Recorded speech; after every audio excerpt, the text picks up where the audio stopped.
Skrytá závist. Láska k nepřátelům. Modlitba. Radost.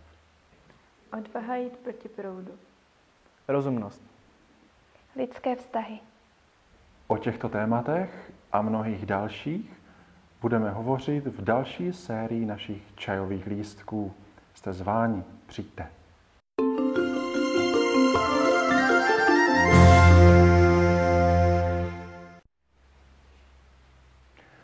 Na toto téma bylo napsáno už spoustu knih a každý z vás určitě můžete mít svoji vlastní definici modlitby.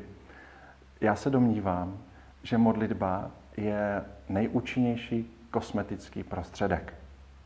A teď vám vysvětlím proč. Člověk totiž, jak víte z hodin náboženské výchovy, není jenom tělo, ale je také duch. Každý člověk má v sobě i duchovní složku. Máme potřeby tělesné, ty známe, ale pozor, máme také potřeby duchovní.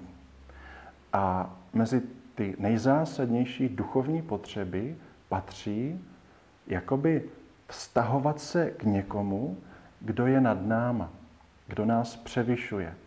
Vztahovat se k někomu, kdo je pro nás absolutní láskou, nad kterou větší není. A pokud se modlím, tak naplňuji tyto nejzákladnější duchovní potřeby.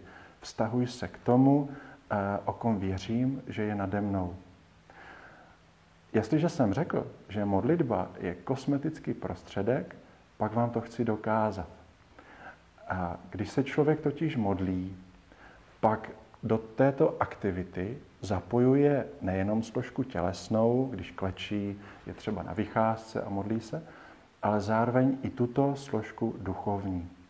A pokud já zapojím všechny složky své osobnosti do setkání s živým Bohem skrze modlitbu, pak každá tato složka bývá Bohem proměňována.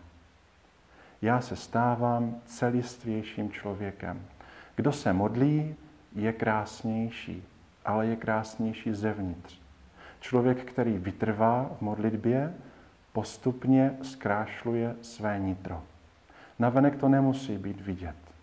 A neexistují žádné prostředky, které by toto zkrášlování nahradily. Jenom modlitba dokáže proměnit člověka zevnitř.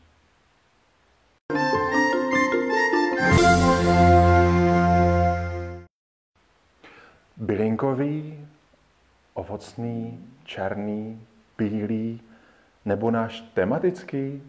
Tak co, děcka, jaký si dáme příště?